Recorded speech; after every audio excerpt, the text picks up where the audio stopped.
Hello, and thank you for tuning in again to the Druid's Rune. And I am sorry for the very long delay, but if you listen to the Druid's Rune Zero, you know that I had a lot of things happen, both fiscally and socially, that were very dangerous for my situation in life. So now that's tended to resolve itself, we are once again trying to make this venture into podcasting. And what I'm going to do is I am just using this format right now as a kind of audio journal for myself. And if you've not yet listened to our first two episodes on the Unity of Balance, which is a 3-episode arc that we're doing to start with, I do suggest you listen to those two before listening to this one. Let's go ahead and begin. Also, please bear with me as I am a brand new podcaster. I'm experimenting with format and with effects, so it may be very rough these first 25 or so episodes. We'll begin by looking at why a balanced, energetic approach to life produces better results, truer motivation, and a greater sense of accomplishment. We will look at a pair of simple exercises to harmonize our internal energies, and to become more aware of which energy needs more of our focus in those not so easy parts of our life. We will also talk about the advantages of honoring the male deity form and a female deity form. In our ritual section, we will include a dedication rite for honoring them. In our Podly Blessing section, we will include a litany to the pair of gods. In the last section of the podcast, we will talk about a crafting project that Weiss is embarking on with woodworking. But first, the Rune errata section from episode 2. In episode 2, we talked about the feminine side of balance, and actually our errata for this is very slim, partially because of the long delay between episodes, but also because I managed not to put my foot into my mouth too much. Let's get right into balance itself.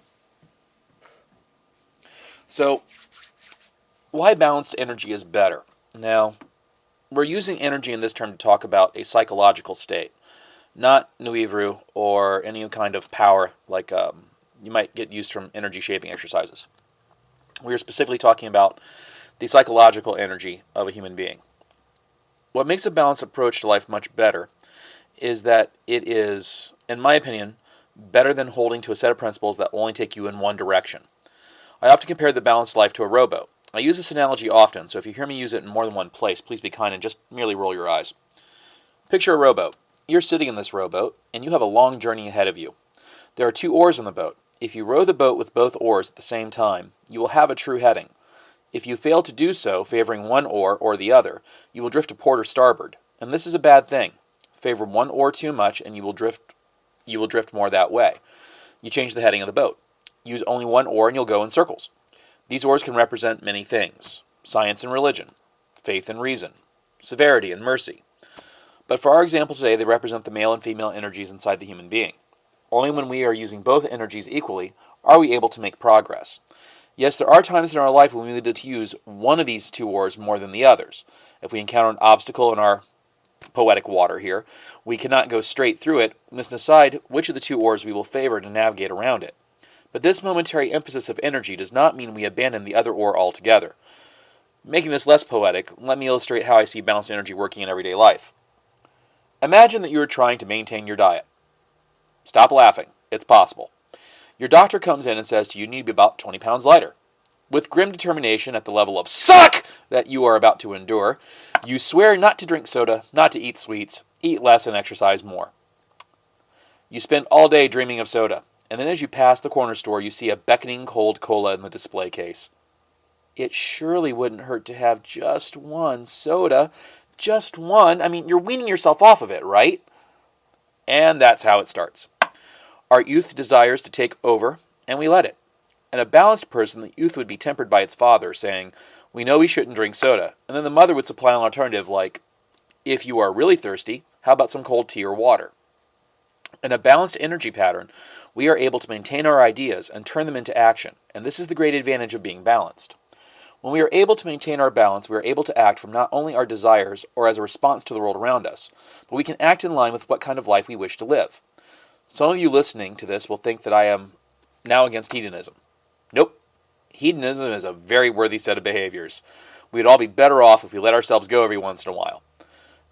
But it's that which is the problem with hedonism. It is like a bright candle flame intent on burning itself out in a few minutes, rather than shine for the rest of the night. People take anything too far when they favor one oar more than the other. In balanced people, the various levels of energy cooperate rather than compete. This cooperation allows us to have our emotions, our thoughts, and our actions all attuned to the purpose of our action. The younger levels provide the emotional energy to get action moving, and they also demand satisfaction. By putting pressure on the elder levels, the youthful levels create a deadline for action. The parental levels immediately respond or act to the demand, creating a course of action to resolve the need and following it through. The parental levels act as a go-between between the eldest levels and the youngest.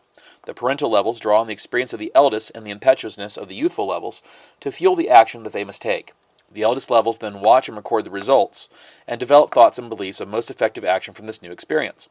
By pondering the effects and considering ways it could be used, the eldest levels can multiply the effects that the parental levels took. Once the youthful levels are satisfied, we experience emotional peace and elation. Once the parental levels have taken and made effective action, we gain a sense of accomplishment and well-being. And from the consideration of the eldest levels, we begin to develop a sense of purpose, as every moment is cataloged in our own personal history. This may be an odd place to talk about this in the podcast, but let us try and give an orderly example of how energy should complement one another. Let's say you're trying to lose those 20 pounds of weight. I'm going to cite this example in second person. You are standing in a line at the fast food joint when you notice a young woman beside you. She is slim, athletic, and very attractive. And suddenly you feel a little insecure about your own physical condition. Your body just doesn't look as sleek and trim as hers. And you feel a bit remorseful that you've stopped exercising so much and eat things that you know aren't helping the situation. As you stand there, the feeling begins to grow that you could be about 20 pounds lighter. You begin wondering what you could do to lose weight. This is your maiden energy exploring options. You could eat less, exercise more, maybe change your diet. You could join a gym, or maybe even get a personal trainer. Yes! That's it. We need a personal trainer right now. We gotta go. And that's your youth talking, trying to motivate you to get going. You need a personal trainer who cares about your personal progress but is willing to kick your ego's ass when it wants to be lazy. Let's go do it. Let's go get out of here right now. We don't need that triple-decker cheese-drenched, bacon-laden, artery-clogging burger that tastes like the sweet venison and ambrosia. You can guess what my favorite food is.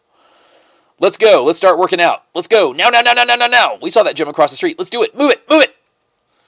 You march into the gym and walk up to the desk. The gentleman behind the counter asks if he can help you. You snatch the pen from his hands and sign up for a year's membership, auto-renewing, and walk out onto the floor looking for a trainer. Now, right about now, the senior trainer spots you. He recognizes that fevered look in your eyes. With an understanding smile, he places you on a machine and introduces you to your trainer. The trainer sets you up on the lowest weight and asks you questions about why you're beginning a physical fitness routine. Now that you can think about it, and here's your lover taking over, you realize that you've been feeling very insecure about your weight for a long time, and that you have become more convinced that you can never be as thin as you want. So why should you try? It was just easier to sit at home and munch on some chips and watch a movie and, relax. But as you speak with the trainer, you begin to have doubts that you can take this new regime. After all, you've let depression and despair take over. Who's to say you won't let it happen again? The trainer says to relax. He's been there. He's currently a slim 170 pounds, but there was a time when he was 250. He outlines what you need to do while you're at the gym, how often, and what to expect. At this point, your father is taking over. You quickly realize that this gym commitment is going to require some things you liked to do to be moved about. Poker night's going to have to go, along with the chips and movies. You resolve to follow the trainer's advice and set out concentrating on the routines and getting into the rhythm of training. Once you get home, you realize that not only is this going to change your weekly routine, it's going to require some long-term changes as well. Now your queen or grandmother energy manifests, and it's preparing you for some of the long-term things you might have to have happen. Diets are going to have to change. Some of your friends may even try to sabotage your training efforts because it means less time with them. Not to mention those long-term doubts and fears that you will quit or you won't stay with it. As the queen deals with these long-term problems, the sage energy inside you makes you go to Google and research some diet information, as well as new workouts that you might like better than what the trainer gave you. He finds workout tracks to put into your iPod so you won't get bored, as well as finds you some things to do other than just weight trainings that you can do at home. That jump rope sitting in the corner, for instance. The one you've had ever since Christmas, of your 13th birthday. That might come in handy. Now, with this example, I hope I have mapped out how I see the energies cooperating within a healthy human being. When the levels of our inner being are cooperating, there's almost nothing you cannot accomplish. But all this depends entirely on us being balanced enough to listen to the energies inside of us. One energy out of balance will unbalance the entire enterprise. Think of the parent in the grocery store with a small, irate, vocal, and disruptive child. I would submit that this is the state most of the non-magical world lives in. Magic is a lot more than memorizing charts and tables and associations. It's definitely a lot more than just burning the right herbs and loving nature. Except for spiders. Those little eight-legged freaks from the bowels of Tartarus need to stay very, very far away from me. Part of magic is learning how to speak to our inner selves and integrate them into a greater harmony. This kind of character development improves everything in your life. Magic doesn't necessarily need you to cast a circle, use a wand, or use a special series of words to say to work. In its rawest form, magic is nothing more than willing something to happen. The hardest battleground for this is within ourselves, and when we need magic the most is when we are frustrated, angry, sorrow-laden, or otherwise not in our best moments. And this leads us to 3 exercises I would like to share with you. The first exercise is a method to calm your frustration. Without this tool, it is very hard to manifest any positive working. In the earlier episodes, we talked about the Druid's egg and the lesser banishing ritual, the pentagram. These lay a great foundation for maintaining calm. However, when faced with a frustrating moment, it may not be prudent to suddenly go about invoking Raphael to the right of me, Michael behind me, Gabriel to the left of me, Uriel in front of me, Adonai within me, and about me the flames of the holy pentagram! At the very least, people are going to stare if you pull a Dr. Strange like this. Actually, more like Dr. Orpheus from Venture Brothers, but I digress.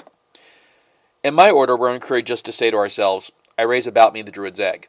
But even this vocalization might be overheard and get stares. You could say it silently to yourself, but in my experience that just doesn't carry the same weight and the same emotional conviction that you're doing something. So it's therefore helpful to have an object you can hold in your hand or a gesture that you can hide. One of the simple things I do is place my hands together and make a seal with my fingers that I feel connects me to the earth. Any frustration, anger, or sorrow I may be feeling, I channel into the earth and let it remain there. This is a recap of what I talked about before, but I feel perhaps I did not emphasize just how useful it can be. The next exercise I'd like to recommend is a more complex one, Tai Chi Chuan. Commonly called Tai Chi, this moving meditation is a good base for learning how to balance your internal energies. Though we could talk about Tai Chi Chuan for hours, let me sum it up. The goal of Tai Chi Chuan is to harmonize your physical motion and your mental image of what it is you are doing. Martial artists who are dedicated to their katas know exactly what it is I'm speaking. Tai Chi Chuan is not a dance, nor is it just memorizing pretty motions to quiet and calming music. It is a fully functioning martial art with martial applications. The practitioner must imagine his opponents attacking him as he moves. This is much more difficult than it seems, and is why the martial art is normally taught in a very slow, stylized manner, so that you get better at imagining the attack. Try this for a second. Close your eyes and imagine a white ball of light hovering in front of you. See the ball glimmer and shine. Perhaps it's oscillating. There's a hum of sound to it, and it is about as bright as a flashlight. Got it? Good. Now I want you to open your eyes and attempt to still see that ball of light exactly the way I described with your eyes open. You will find that this is now very hard to overcome, because the world around you is sending you stimulus all the time, and to maintain seeing the imaginal world you're creating over the reality of the world that you're in is quite difficult. Excuse me, I'm fighting a cold. Once you can do this, however, you are well on your way to creating a harmony in your life. The next big leap is to try this while your body is moving. To experiment with that, just try walking around your home and always see that ball of light. Now, a skilled martial artist can create these images with their eyes open and see them while moving through the motions of their kata. Not only that, but by cross-training and sparring, they know exactly how a human body reacts to being struck, and that information is added to the image they create.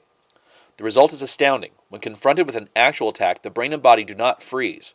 Instead, they act reflexively because they've been programmed by the visualization to do so. The situation they are in visually matches the situation they have trained for in their brain, and as a result, the body fluidly responds to the motion. But physical motion and defense are only a small part of what martial arts are about. While meditating and moving images from daily life will cross your path, and as they do, you'll learn how to And as they do, you'll learn how to realize they are just occurrences with no emotional damaging effects or emotional positive ones to them. Everything just is. We assign it meaning. This kind of calm allows a martial artist to deal with stress and aids in balancing the emotional energies. In my many years of martial arts experience, that's going on almost 3 decades now, I've only seen my instructor lose his temper all of twice.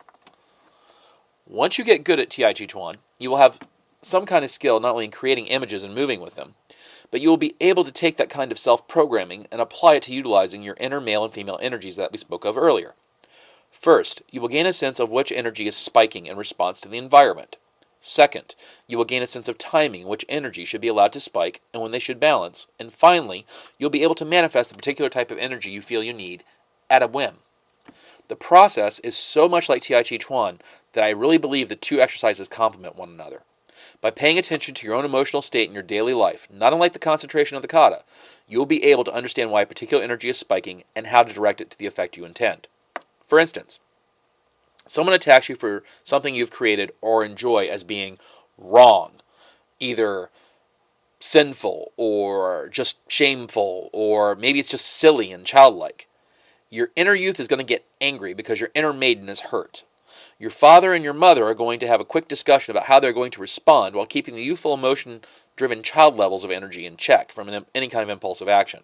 And while all that's going on, they're going to do this in a quiet corner of your mind while the sage and the queen are going to cross-check this experience against any others you've had with this person and decide where to place this event in the history of your memories. In a balanced person, this kind of action takes place simultaneously. However, circumstances color which side of our inner energies has more to say. And in an undisciplined person, it is very easy for one level of energy to take over and start competing against the others, dictating your action. If you've ever had someone make you so angry you just lost it, or shock you so that you were flummoxed and couldn't respond, you know exactly what I'm talking about. Tai Chi Chuan is now a very popular martial art, and finding a qualified and competent teacher is no longer the problem it was when I began training almost 3 decades ago. DVDs and YouTube channels are a good substitute for our purposes, but if you're truly interested in the martial applications, nothing beats one-on-one instruction. The above thoughts came to me not only after my long involvement in martial arts, but also after years of working ceremonial magic and reading psychology texts by Carl Jung. And this leads me to my second exercise I'd like to give you. Jung's work is all about archetypes and how they affect the inside of the human being. And if you've had any experience with ceremonial magic, you'll realize that we use archetypes in almost everything we do. This exercise is called the family table. Find somewhere quiet where you will not be disturbed. Meditate until you are in a place of calm and quiet. Then I want you to imagine that you are sitting at a circular table with 8 seats. You are sitting at your favorite spot. The table is set with pleasant food and drink. To your immediate right is a younger version of yourself, probably how you looked at the age of 14 or 15. This version of you is your youth, and it is you if you had been born a man. It is not exactly how you looked at 7 or 14 or so, but it has your eyes and your voice. Now turn your head to the left, and sitting next to you is a young girl of about 14 or 15 years of age. This version of you is the maiden. She also has your eyes and your voice, but doesn't look exactly like you. Now turn your head to the right, and sitting next to the youth is a man with slightly long hair, and a short beard and a mustache. This is your father energy, and he too has your eyes and your voice. Turn your head to the left, and you'll notice a woman sitting behind the maiden. This is the lover energy, and she too has your voice and eyes. Her hair is lustrous, and her face is lovely. Your head turns to the right, and you notice an older man sitting next to the father. He has long white hair and a long beard. His face is lined, but his eyes and voice are strong, and they are yours. This is your sage energy. Your eyes turn to the left again, and you notice an older woman sitting next to the mother. Her hair is white, and the lines of her face make her appearance regal. She too has your eyes and voice, and you know that this is your queen. Then your eyes turn to the last seat. It is empty, but a place is set. This place is set for any person, spirit, or deity that you feel close to. They arrive, everyone there sits down, and takes a cup from the table. The cups are clinked and everyone drinks. Once the cups are set down on the table, the family you have gathered awaits for you to speak. You may now ask them how they feel, what they would like to do, if they think there's anything you should know. If you're concerned about something, you can ask them for advice, or you can just spend some time with them, here in the safety of this meeting room. When you are ready, stand and toast them, and as the vision fades, you open your eyes and you return to normal consciousness. Now, this meditation can be used in many different ways, but I give it to you, the listener, in the hopes that it will bring you great peace and unity of your inner drives. The main thing I use this exercise for is maintaining good emotional balance and planning my magical workings. I've used it for making decisions, but I did this more before I was married than after. I guess that with my spouse having so many interests of mine in common, and having a lot more common sense and smarts than myself, I find I need this less for common daily decisions. We all need someone to be a mirror for us. The mirror allows us to see our faults, and the mirror also reveals our virtues. and we tend to ignore both of those. We are prone to ignore our faults because we don't want to believe we're capable of any kind of wrongdoing or error. And we tend to ignore our virtues because we don't really want to believe that we're capable of greatness. Our culture has done this to us, made us very schizophrenic. The best cultures, excuse me, the best mirrors I've found are good and honest friends, a good family, a truly called cleric, and the gods themselves. The gods in particular make very challenging mirrors, but by working with them, we discover traits in ourselves that we may have suppressed or ignored. Some traits we need to deal with that we may be afraid of. As I said in episodes 2 Rune, I ultimately believe in one universal source of divinity, but somehow, in ways we cannot fully understand because of our finite nature, there is a multiplicity of that one. Some of it may be cultural conditioning, and some of it is most likely the limits of the human mind. However, the many are all actually one, and I have found that it is best for a mage to have balancing mentors. When I was new to magical traditions, it was fashionable to call the gods and goddesses patrons. Someone who worked with Frigga would say they were a Frigga's woman. Those that worked with Thor would call themselves a Thorsman. Some would use the word dedicant, as in, I am a dedicant of Bast. But none of those words carried for me the kind of emotional relationship I think we actually have with the gods. I believe that the primary function of god forms, in regards to humans, is that of instruction and teaching. Because of that, I call the deity forms I work with my mentors. Some may feel this lacks some reverence. If so, they never had a really good teacher. Second, I don't think that anything as powerful as a god wants to be worshipped. I think they want us to be in respect of them, but not in awe with them.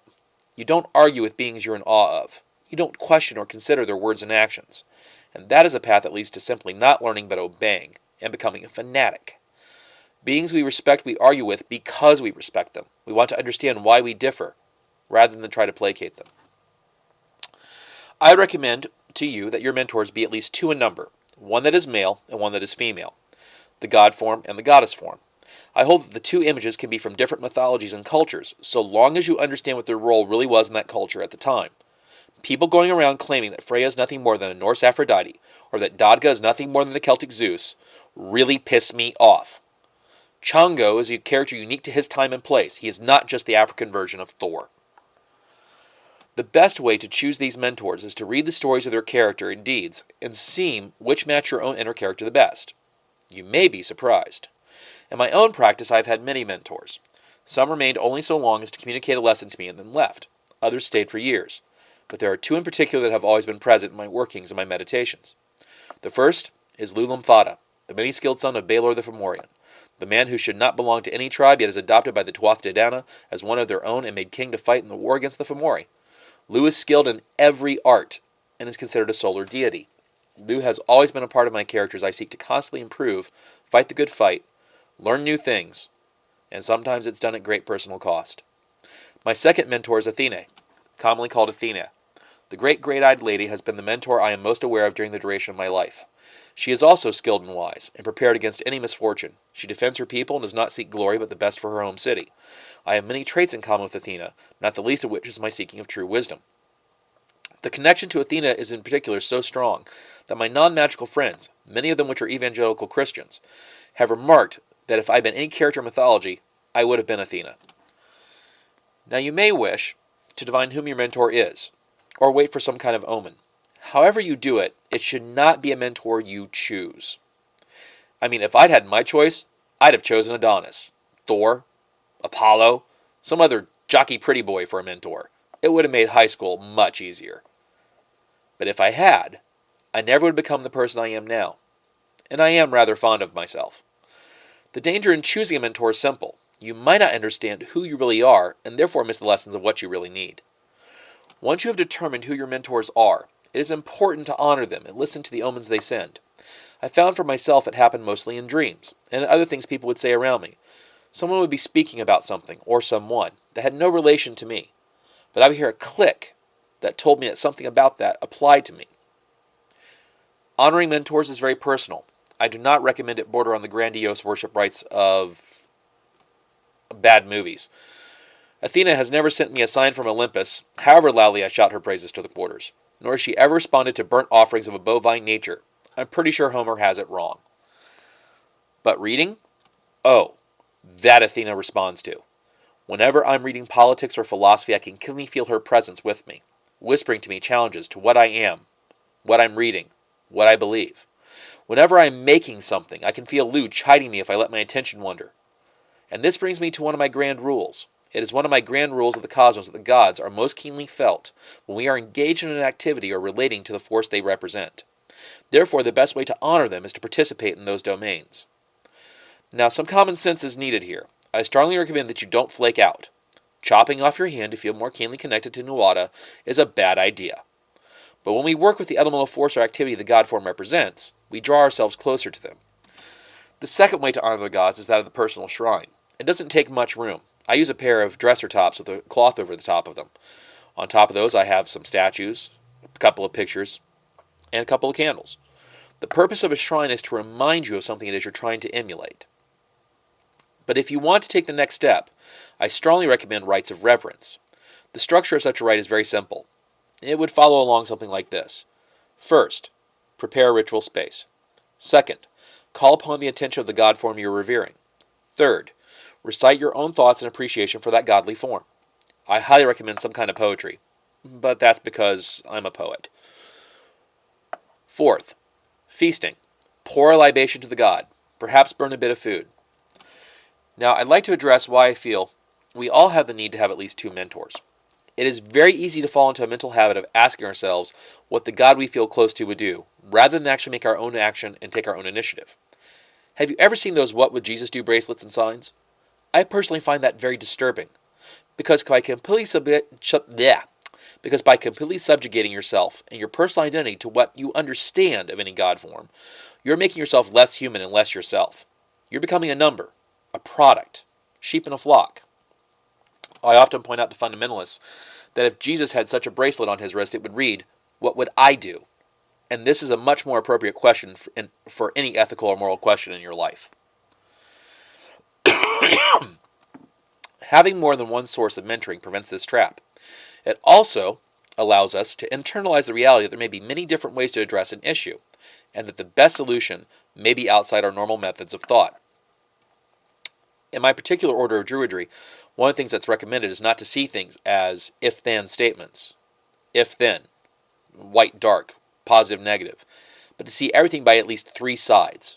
And it's led me to something I whisper to myself whenever I have a problem of, there are at least always three. It gets me thinking in ways I wouldn't normally have thought, and maybe find a solution that makes a happy median, or gets me something that just solves the problem that I wouldn't have normally have thought of. A sample rite structure for honoring the mentors has been given. Let me now flesh out for you a rite that I use for my honoring my mentors. For this rite, I'll use the Celtic forms of Danu and Dadga. Honoring the mentors. First, purify yourself and prepare your space. For myself, this means setting the altar of the grove and performing what my opening ceremonies are. When you reach the part of your liturgy where you are doing your magical work, I turn towards the outside of the circle, and I say something like this. Mother of the Shining Ones, mother of those heroes bold of whom our lore is spun and legends told, Danu, Danu, Danu, we invite you to join us in the sacred grove. Receive our friendship and blessing, and grant us your friendship and blessing in return. Here I make a sign in the air with my hands or my wand, and I associate with Danu.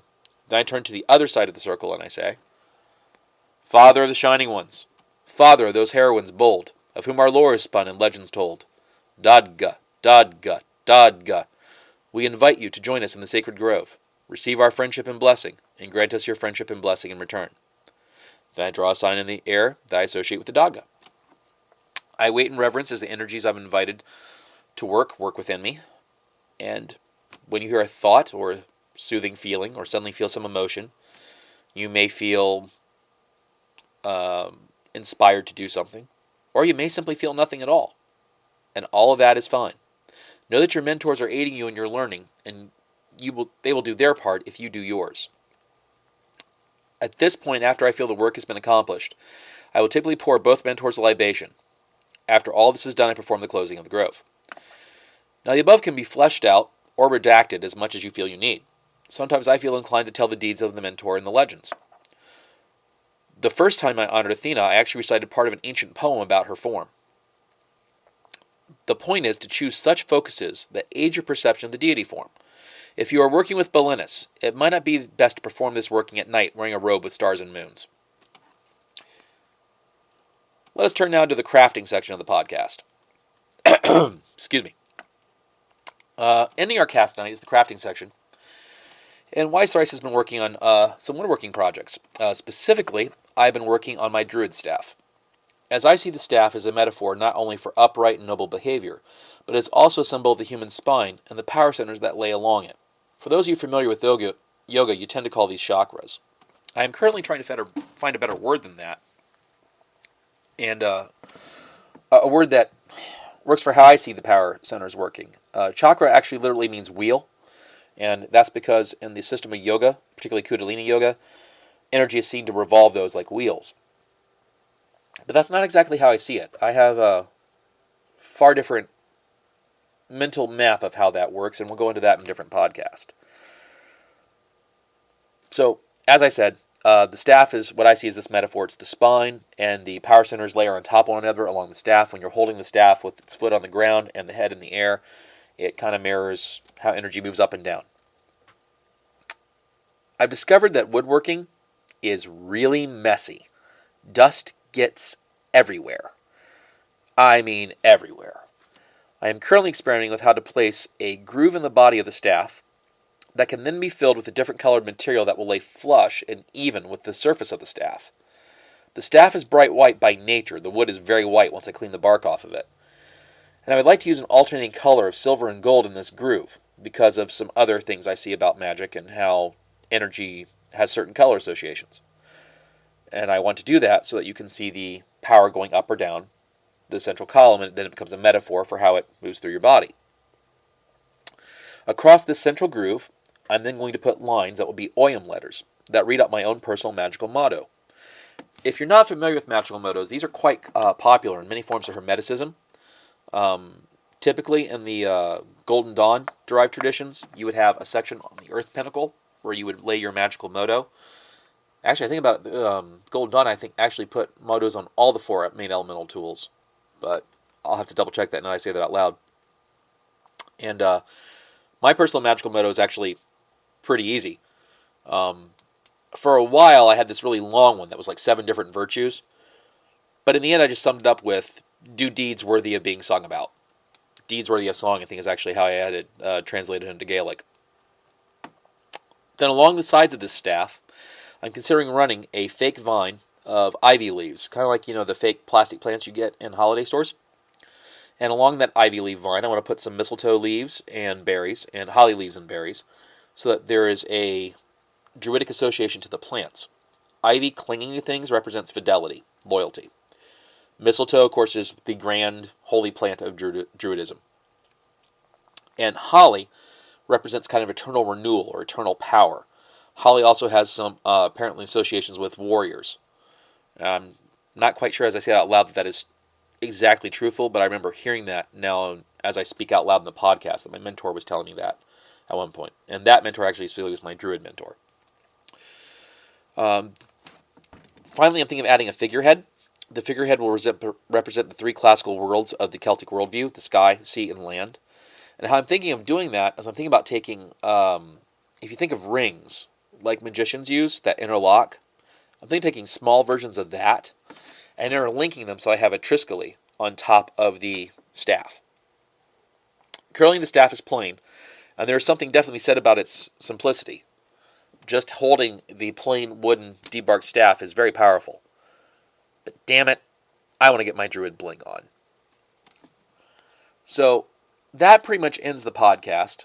I meant to originally record it in small sections, but I just kept going. And I guess that's okay. I am at the point where just the energy to do is back up. Maybe it's my youth talking too much, who knows. And I'm glad I got it done, and we'll get it posted later tonight for you.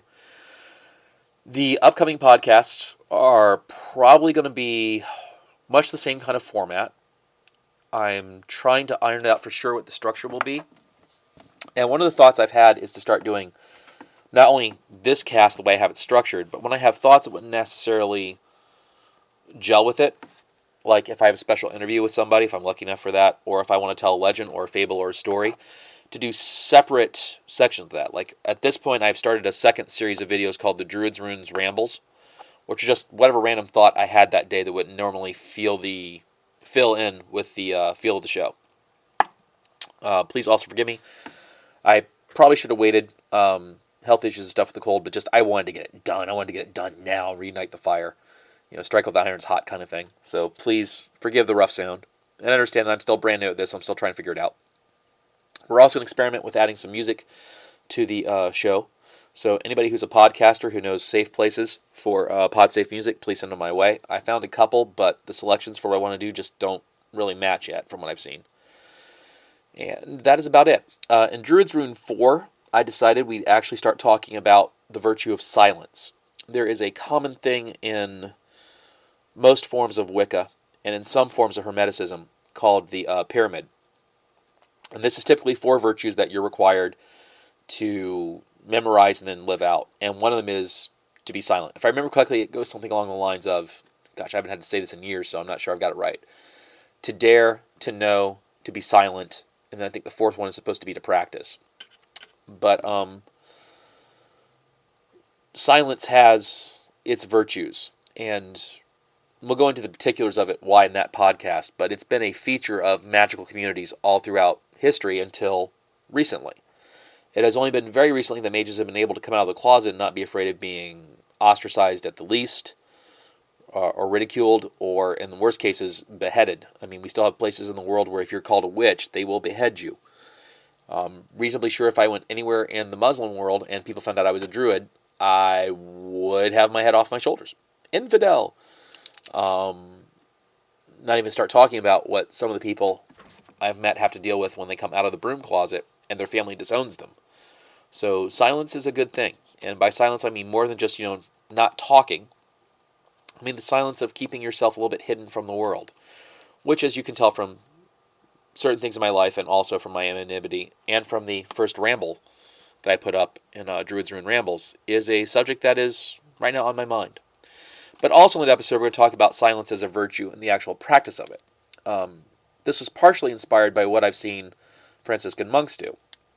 There was a time in my life when I was on my grand religious search where I was in this really odd place of, I wasn't sure if I wanted to become Catholic, but I thought being a Franciscan monk was really cool.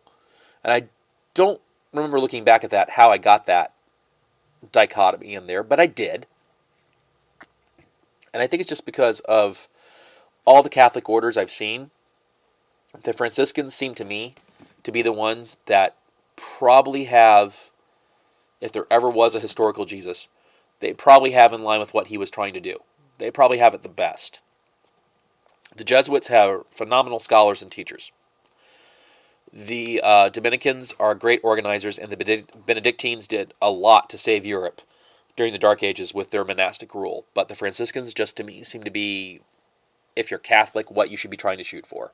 Even if you're a lay Catholic, modeling your daily behaviors on the Franciscans would seem to me be a much better way to make a better world.